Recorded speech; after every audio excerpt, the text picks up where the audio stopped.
Estás en Ahora es Cuando. Este es el análisis político con Rodrigo Bravo.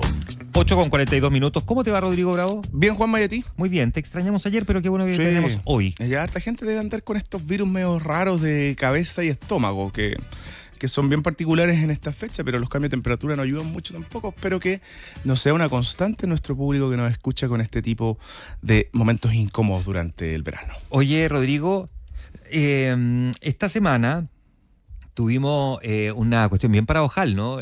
José Antonio Kast revelando el nombre del ministro de Hacienda en la reunión CPC-Sofofa, y Ruth Hurtado en una entrevista también revelando otros nombres que ya se da por confirmado, como algunos que citó. Hablemos un poquitito de cómo se está conformando el gabinete del futuro presidente. Genera mucha incertidumbre por estos días las definiciones futuras de José Antonio Kast en todo ámbito. Por supuesto, marcadas por el tema migratorio y la situación de Venezuela, y mucho se ha especulado y hemos analizado y reporteado qué pasa con la figura del canciller, que es lo que ha concentrado las últimas horas. Francisco Pérez Maquena recibió un respaldo bien directo en la reunión que tuvo con el empresariado José Antonio Kast por parte de distintas ramas y gremios. La Sofofa, en particular Rosario Navarro, expresó primero en ON que efectivamente era necesario en estos tiempos que la Cancillería tuviera una suerte de muñeca empresarial, pensando en cómo definir aliados para recuperar la economía. Así se repitió en distintos economistas que estuvieron presentes o miembros de gremios que estuvieron en esa oportunidad, y en el reporteo en off, que hay que darle el crédito al DF, el diario financiero, que fue el primero en publicar esta noticia, José Antonio Kast les habría confirmado que Jorge Quiroz va a ser su ministro de Hacienda. Así nos lo contaron también para buscar más fuentes respecto al dato, pero hay quienes dicen que fue más bien una suerte de deslizar que él podría ser. Él estuvo presente en la reunión y eso lo hace muy relevante. Despejado lo de Hacienda, que claro, no tiene novedad porque es el nombre que ha estado fuerte sobre la mesa, sobre la mesa, porque estoy mirando a Matías de la Maza y es difícil no pensar en él cuando uno lo ve, sino que José Luis Daza pareciera de alguna manera quedar descartado, al menos en ese rol. Hay quienes ya dan por certeza que no va a ser parte del gabinete, aunque todavía se especula que economía, en una suerte de difusión con otros ministerios, minería, energía, podría ser su rol. Nombres que ya han sonado. Lo mismo que a esta altura es bien difícil dudar que Claudio Alvarado va a ser el ministro del Interior, porque mucho se ha especulado que podría ser Sexpress, que es su expertise, que tiene la experiencia, que tiene la muñeca y la relación con el Parlamento para ser un muy buen ministro en esa área, pero al liderar, Juanma, todas las reuniones políticas, estando o no estando José Antonio Kast, parece difícil que él tenga otro rol que no sea el de definir el comité político y estar trabajando por el marco del gabinete completo. Ahora, se tiene que multiplicar por 4, porque entre los viajes, las presentaciones, como la que tiene hoy día en ICARE, la conformación del gabinete y la definición, digamos, de las prioridades que instala en sus primeros 90 días de gobierno. O sea, tiene a José Antonio Kast trabajando, la verdad, de mañana a noche, sobre todo porque además él ha tenido un rol muy clave en la definición del gabinete. O sea, él ha marcado mucho los puntos de quién quiere y quién no quiere y qué tipo de perfil necesita en su gabinete, porque en esto no se puede equivocar. O sea, la primera señal es clave. Es clave, y los gobiernos suelen cometer errores con el primer gabinete. O sea, y con el último también. Claro, pero por ejemplo le pasó al presidente Boric, que apuntó al Frente Amplio y no le trajo buenos resultados. Le pasó a Piñera, le pasó a Piñera. O sea, a todos les ha pasado. O sea, a todos les pasa. O sea, ministros del Interior, en el caso de Bachelet, uno de los primeros que sale. Belisario Velasco fue el primero, ¿no? En Bachelet 1. Y termina Edmundo Pérez Lloma. No me acuerdo si fue Belisario Velasco, Andrés Saldívar.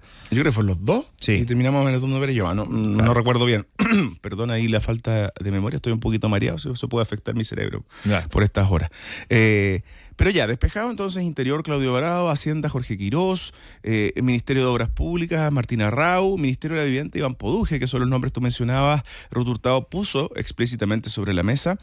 Quedan otros por definir. Ahí, en ese grupo de hierro, no aparece estar ninguna mujer, y ese es un problema para José Antonio Kast, que en ningún caso tiene como prioridad la paridad, como así lo han manifestado otros gobiernos de izquierda, pero nombres relevantes deberían estar ahí. Lo acompaña hoy día Nicare Mara Cedini, que ha sido la carta, la voz que ha jugado el posible papel de vocera de gobierno, secretaria general de gobierno, y eso podría hoy día estar demostrando que va en esa línea. Es quien ha tomado las vocerías en el último tiempo, pero también bajo el alero de Claudio Alvarado. Pero vamos a otros cargos que son muy emblemáticos y que eso tiene y genera más inquietud. Ya voy a ir a esos cargos emblemáticos. Antes, efectivamente, Andrés Saldívar, Belisario Velasco. Saldívar estuvo entre el 11 de marzo y el 14 de julio del 2006.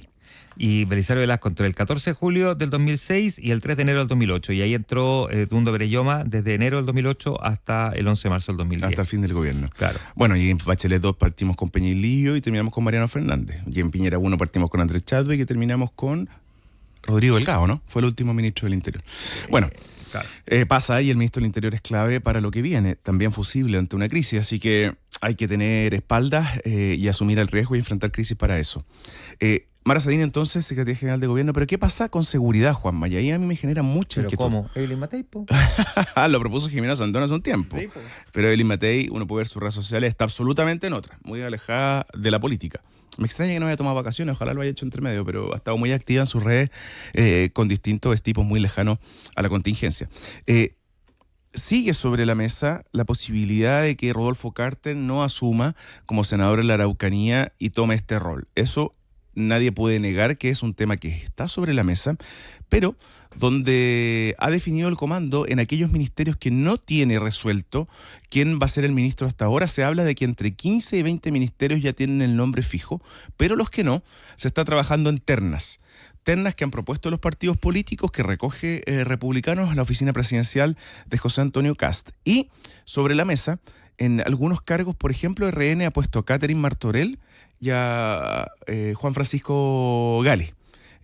Se especula mucho que sea la subsecretaría del Interior, que es uno de los cargos que debería asumir con prontitud, no es un ministerio, hace las veces pese a que hoy día no tiene la seguridad dentro de sus funciones, pero es quien hace la transición formalmente, el primer hombre o mujer que entra a la moneda, y eso, además de ser simbólico, tiene como el puntapié inicial del inicio del traspaso entre ambos gobiernos. Claro, y además aquí hay otro elemento que uno como que no lo menciona, pero que uno esperaría que esté muy presente en el momento de las definiciones del gabinete, Rodrigo, y es la revisión del currículum, sus redes sociales, su prontuario judicial, porque lo que no te puede pasar es nombrar a alguien y después que te encontrés con que había escrito en Twitter no sé qué, o que le descubrieron que tenía un juicio, no tengo idea, por pensión alimenticia, o algún pasado poco decoroso que él termine por ensuciar o enturbiar una designación y que obligue a echar pie atrás. Claro. O sea, es un tema que es complicado. O sea, dice, ya, Rodrigo Bravo calza en todos estos casilleros que necesitamos. Entonces ahora hay que chequear todos los datos de Rodrigo Bravo para saber si efectivamente puede o no puede. Y ahí esa revisión es muy importante. Y le pasó a Bachelet, le pasó a Piñera. Sí, no olvidemos que Felipe Ward fue ministro del Interior por 10 minutos Sí, y terminó siendo Gonzalo Blumel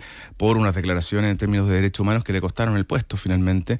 Y para eso hay un equipo designado por la oficina del presidente electo, que lo encabezan Ignacio Durgel, consejero regional de la región metropolitana, y Álvaro Belolio, que también tiene el mismo cargo.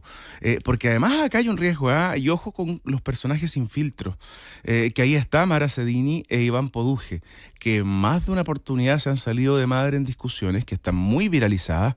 De hecho, en Instagram han surgido algunas cuentas que reviven momentos complejos de Mara Sedini y discusiones que han subido de tono con distintas figuras, y eso no es borrable, digamos. El X hoy día uno puede hacer esta arqueología tuitera y revisar ciertas cosas y borrarlas, digamos.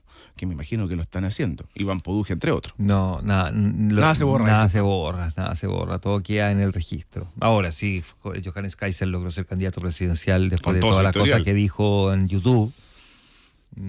Claro, pero efectivamente es un dolor de cabeza que a lo mejor el gobierno sí está dispuesto a comprarse. Es decir, oye, sabes que sí, pero no eran autoridad cuando hablaron, eran panelistas, y los panelistas y en los foros de discusión, al calor de un debate, pueden decir estas cosas, pero distinto es cuando tú te pones, digamos, la chapa de ministro y aquí se actúa de aquí para adelante. Podría ocurrir también, no creo que vaya a ser inhabilitante para alguno de ellos. No tiendo a pensar que no. O sea, porque si no, Iván Poduje no estaría arriba de la mesa, y al menos en la declaración de Ruth Hurtado quedó bastante claro que va a ser el ministro de Vivienda. Sí, sorprendente, paréntesis para cerrar, que la secretaria general del partido dé por confirmado nombre, más allá de que sean nombres que barajamos hace un buen tiempo. De alguna manera le quita algo de sorpresa el nombramiento que va a tener Kast el 20 de enero por ahora. Sí, pues ya no tenemos pausa, así que vamos a seguir hasta las 9.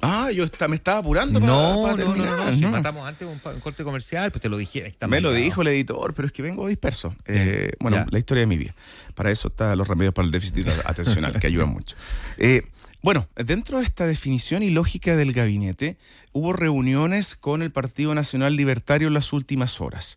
¿Qué puede concluir en el reporteo hoy día de lo que pasa ahí? Y esto yo lo conversé con la directiva de Republicanos, yo te diría hace un par de semanas. Nacional Libertarios van a estar en el gabinete. Han pedido ministerios, justicia y defensa como prioridad. Justicia, porque no olvidemos que Johannes Kaiser tiene una obsesión de hacer una reforma del sistema de nombramiento de jueces. Claro.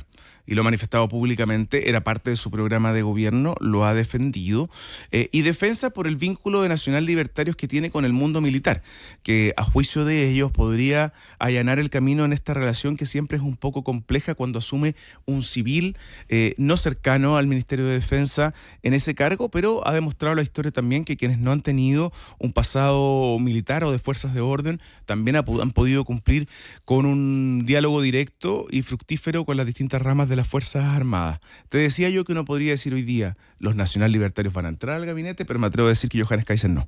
Leía ayer la tercera que decía que Johannes Kaiser, los libertarios se lo estaban guardando para una segunda etapa del gobierno de Kast. Sí. De lo que hemos hablado antes. La UDI también está esta teoría, ¿no? De guardarse a los grandes coroneles, a las figuras relevantes del partido y no ponerla a disposición en el primer gabinete de Kast, porque el primer gabinete va a sufrir cambio inevitablemente, como suele ocurrir con los procesos de acomodo, ¿no? Y por lo tanto que cuando sea necesario pasar al frente a figuras de mayor tonelaje político para ayudarlo en los problemas que vaya a tener, que ahí desembarquen las figuras relevantes y que Johannes Kaiser se estaría guardando para ese segundo momento y no para este primer momento. Ayer conversaba, hace un par de días ya conversaba con un político con harto carrete en los últimos años de nuestra contingencia y me decía, un ministro cuando quiere ser candidato presidencial, encontré la razón, se tiene que ir con escándalo. Controlado, pero con una crítica, con una distancia, con una diferencia del gabinete actual para poder emprender una candidatura presidencial. Recordábamos en esa conversación Ricardo Lagos Escobar y Punta Peuco, que generó una distancia con Eduardo Frei en ese momento, con todos los reparos que él puso a la construcción de este penal, y finalmente termina saliendo después de un tiempo del gabinete y se convierte en figura presidencial y luego presidente de la República. En el caso de Michelle Bachelet, que fue la última ministra presidenta después, no se fue con una polémica, pero sí había enfrentado las listas de espera con el cartillazo que le pegó Ricardo Lagos para terminar con ellas y después se sube al tanque. Cuando era ministra de Defensa. Claro. Cuando era ministra de Defensa. Y ese ícono terminó por catapultarla como ministra a presidenta de la República. No le fue bien a Lawrence Goldburn en esa intención, ni a Andrés Alamán, que fueron las primeras cartas después del segundo gobierno de Sebastián Piñera. No le fue bien a Andrés Velasco como ministro de Hacienda, que pocos creían podía ser un presidenciable, pero el ministro Andrés tiene... Velasco, José Antonio Gómez... O sea, hay varios. Claro. Hay varios. Bueno, la propia Evelyn Matei, finalmente, Sebastián Sichel, Mario Desbordes. Janet Jara, para no ir más lejos. Entonces, claro, el rol de ministerio tiene la posibilidad de ser un trampolín presidencial, pero también de sepultar tu carrera. En Chile ninguna autoridad que haya sido, estoy pensando, alcalde ha sido presidente. Claro, eso no ha pasado. Ministro y senador sí. Exacto, senador no Sebastián Piñera. Sebastián Piñera. Sí. ¿Eduardo Frei? ¿O fue senador de No, Frei? Eduardo Frei pasó a ser senador vitalicio. Claro, después de... Y le enfrentó la segunda campaña presidencial como senador, en ejercicio, el 2009. Claro, ¿quién más? A ver, diputados. Bueno, han pasado por la Cámara de Diputados algunos, pero tampoco con buen resultado. No, Elwin, Frei, Lagos, Bachelet, ninguno fue... Piñera. Solo Piñera, Boric. Gabriel Boric. Solo Gabriel Boric. Sí, claro, pero alcalde ninguno ha llegado a ser presidente. Ayer también conversaba con otra persona, me decía, el Senado sepulta a los políticos. Son 8 años los cuales pasan a la intransigencia en muchos casos porque... A la intrascendencia. A la intrascendencia porque se diluye su trabajo, su rol con proyectos, salvo que tomen la bandera de proyectos emblemáticos. Eso podría ser la única gran tentación de Rodolfo Carter de querer ser ministro, que eso le permita pasar a ser candidato, porque en el Senado puede quedar subsumido, digamos, por figuras que van a tener un gran protagonismo. O sea, este es un Senado que va a tener varias figuras sub 40, lo que va a ser una gran novedad. Pero al mismo tiempo, el Ministerio de Seguridad, salvo que lo hagan increíblemente bien, puede no ser un ministerio de gran lucimiento, o sea, no es obras públicas, por decirlo así. Entonces puede complicar mucho a Rodolfo Carter que un par de episodios de delincuencia criminal muy brutales le peguen tan fuerte que lo sepulten también como candidato, como ocurrió con Carolina Toá. Claro, pese a tener una gran trayectoria como ministra del Interior, nadie puede dudarlo, como jefa de gabinete y también en materia de seguridad. O sea, y preparada políticamente para ser presidenta también. Claro, pero muy lejos de la oposición. Así es, pues. Ya, pues faltan 2 minutos.